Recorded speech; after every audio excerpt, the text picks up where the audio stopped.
ನಮಸ್ಕಾರ ಬಂಧುಗಳೇ. ಜೀವನದಲ್ಲಿ ಕಷ್ಟಗಳು ಸುನಾಮಿಯಂತೆ ಬಂದಾಗ ನಮಗೆ ಬೇಕಿರುವುದು ಕೇವಲ ಒಂದು ಭರವಸೆಯ ಕಿರಣ.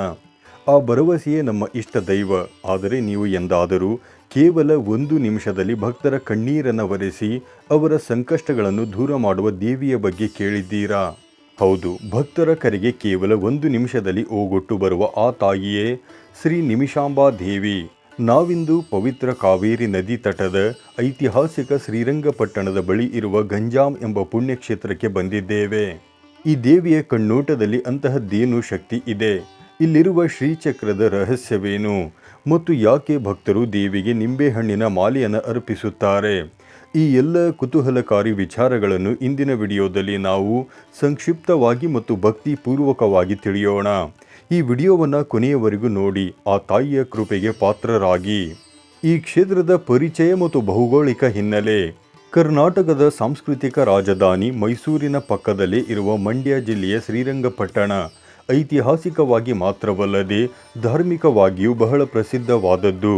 ಈ ಪಟ್ಟಣದಿಂದ ಸುಮಾರು 2 ಕಿಲೋಮೀಟರ್ ದೂರದಲ್ಲಿ ಕಾವೇರಿ ನದಿ ತೀರದ ಪ್ರಶಾಂತ ವಾತಾವರಣದಲ್ಲಿ ನೆಲೆ ನಿಂತಿದ್ದಾಳೆ ಜಗನ್ಮಾತೆ ನಿಮಿಷಾಂಬಾ ದೇವಿ. ಮೈಸೂರು ಮಹಾರಾಜರ ಕಾಲದಿಂದಲೂ ಈ ಕ್ಷೇತ್ರವು ಬಹಳ ಪ್ರಶಸ್ತವಾದದ್ದು. ಇಲ್ಲಿಗೆ ಬರುವ ಭಕ್ತರಿಗೆ ಕೇವಲ ದೈವ ದರ್ಶನ ಮಾತ್ರವಲ್ಲ, ಪ್ರಕೃತಿಯ ಸೌಂದರ್ಯವು ಮನಸ್ಸಿಗೆ ಶಾಂತಿಯನ್ನು ನೀಡುತ್ತದೆ.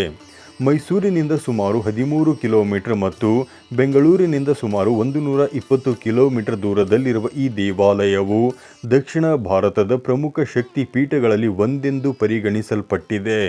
ಸ್ಥಳ ಪುರಾಣ ಮತ್ತು ಬ್ರಹ್ಮ ರಾಕ್ಷಸರ ಸಂಹಾರದ ಕತೆ.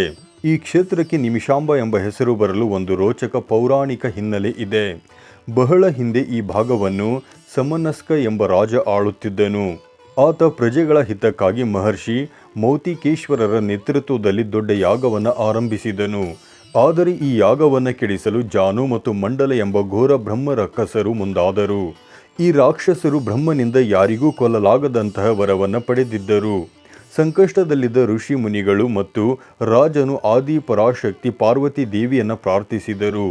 ಭಕ್ತರ ಮೊರೆಗೆ ಓಗೊಟ್ಟ ತಾಯಿ ಯಜ್ಞಕುಂಡದಿಂದ ಪ್ರತ್ಯಕ್ಷಳಾದಳು. ಆಕೆಯ ತೇಜಸ್ಸು ಎಷ್ಟು ಭಯಾನಕವಾಗಿತ್ತೆಂದರೆ ದೇವಿ ತನ್ನ ಕಣ್ಣೋಟದ ದೃಷ್ಟಿಯಿಂದಲೇ ಆ ರಾಕ್ಷಸರನ್ನು ಕೇವಲ 1 ನಿಮಿಷದಲ್ಲಿ ಭಸ್ಮ ಮಾಡಿದಳು. ಹೀಗೆ ನಿಮಿಷದಲ್ಲೇ ರಾಕ್ಷಸರನ್ನು ಸಂಹರಿಸಿ ಭಕ್ತರನ್ನು ಕಾಯ್ದಿದ್ದರಿಂದ ಈಕೆಗೆ ನಿಮಿಷಾಂಬ ಎಂಬ ಹೆಸರು ಬಂತು. ಇಲ್ಲಿನ ಶ್ರೀಚಕ್ರದ ರಹಸ್ಯ ಮತ್ತು ವಾಸ್ತುಶಿಲ್ಪ. ಈ ದೇವಾಲಯದ ಮತ್ತೊಂದು ವಿಶೇಷವೆಂದರೆ ಇಲ್ಲಿರುವ ಶ್ರೀಚಕ್ರ. ಈ ದೇವಿಯ ವಿಗ್ರಹವನ್ನು ಕೃಷ್ಣಶಿಲೆಯಲ್ಲಿ ಕೆತ್ತಲಾಗಿದ್ದು ಆಕೆಯ ಎದುರಿನಲ್ಲಿ ಅಪರೂಪದ ಶ್ರೀಚಕ್ರವನ್ನು ಪ್ರತಿಷ್ಠಾಪನೆ ಮಾಡಲಾಗಿದೆ. ಈ ಚಕ್ರದ ಪ್ರತಿಯೊಂದು ದಳದಲ್ಲಿಯೂ ಬೀಜಾಕ್ಷರ ಮಂತ್ರಗಳು ಅಡಕವಾಗಿವೆ ಎಂದು ಹೇಳಲಾಗುತ್ತದೆ. ಈ ದೇವಾಲಯವನ್ನು ಶಿವ ಪಂಚಾಯತನ ಕ್ರಮದಲ್ಲಿ ನಿರ್ಮಿಸಲಾಗಿದೆ. ಅಂದರೆ ಇಲ್ಲಿ ಒಂದೇ ಕಡೆ ಶಿವ, ವಿಷ್ಣು, ಗಣೇಶ, ಸೂರ್ಯ ಮತ್ತು ದುರ್ಗೆಯ ಆರಾಧನೆ ನಡೆಯುತ್ತದೆ. ಆದಿಶಂಕರಾಚಾರ್ಯರು ಜಗತ್ತಿಗೆ ಪರಿಚಯಿಸಿದ ಈ ಪೂಜಾ ವಿಧಾನವು ಅತ್ಯಂತ ಶಕ್ತಿಶಾಲಿಯಾದದ್ದು. ಇಲ್ಲಿ ದೇವಿಯ ಜೊತೆಗೆ ಲಕ್ಷ್ಮೀನಾರಾಯಣ ಮತ್ತು ಮುಕ್ತಿಕೇಶ್ವರ ಸ್ವಾಮಿಯ ಸನ್ನಿಧಿಗಳೂ ಇವೆ. ಆಚರಣೆಗಳು ಮತ್ತು ನಿಂಬೆಹಣ್ಣಿನ ಮಾಲೆಯ ಮಹತ್ವ. ನಿಮಿಷಾಂಬಾ ದೇವಿಗೆ ನಿಂಬೆಹಣ್ಣಿನ ಹಾರವೆಂದರೆ ಪಂಚಪ್ರಾಣ. ಭಕ್ತರು ತಮ್ಮ ಕಷ್ಟಗಳು ನಿವಾರಣೆಯಾಗಲಿ ಎಂದು ಹರಕೆ ಹೊತ್ತು ದೇವಿಗೆ ನಿಂಬೆಹಣ್ಣಿನ ಮಾಲೆ, ಸೀರೆ ಮತ್ತು ಬಳೆಗಳನ್ನು ಸಮರ್ಪಣೆ ಮಾಡುತ್ತಾರೆ. ವಿಶೇಷವಾಗಿ ನವರಾತ್ರಿ, ವೈಶಾಖ ಮಾಸದ ಜನ್ಮದಿನೋತ್ಸವ ಮತ್ತು ಹುಣ್ಣಿಮೆಯ ದಿನಗಳಲ್ಲಿ ಇಲ್ಲಿ ಭಕ್ತ ಸಾಗರವೇ ಹರಿದು ಬರುತ್ತದೆ. ಇಲ್ಲಿ ನಿಂತು ಭಕ್ತಿಯಿಂದ ಬೇಡಿಕೊಂಡರೆ ಮದುವೆಯಾಗದವರಿಗೆ ಕಲ್ಯಾಣ ಭಾಗ್ಯ, ಮಕ್ಕಳಿಲ್ಲದವರಿಗೆ ಸಂತಾನ ಭಾಗ್ಯ ಮತ್ತು ಅನಾರೋಗ್ಯದಿಂದ ಬಳಲುವವರಿಗೆ ಆರೋಗ್ಯ ಸಿದ್ಧಿಸುತ್ತದೆ ಎಂಬ ಅಚಲ ನಂಬಿಕೆ ಭಕ್ತರಲ್ಲಿ ಇದೆ. ಬಂಧುಗಳೇ, ನಂಬಿಕೆಯೇ ಜೀವನದ ಆಧಾರ. ನಿಮಿಷಾಂಬಾ ತಾಯಿ ಕೇವಲ ಒಂದು ವಿಗ್ರಹವಲ್ಲ, ಅವಳು ಭಕ್ತರ ಕಷ್ಟಕ್ಕೆ ಸ್ಪಂದಿಸುವ ಜೀವಂತ ಶಕ್ತಿ. ನೀವು ಎಂದಾದರೂ ಮಾನಸಿಕವಾಗಿ ಕುಗ್ಗಿದಾಗ ಅಥವಾ ಸಮಸ್ಯೆಗಳಿಂದ ದಾರಿ ಕಾಣದಂತಾದಾಗ ಒಮ್ಮೆ ಈ ಕ್ಷೇತ್ರಕ್ಕೆ ಭೇಟಿ ನೀಡಿ.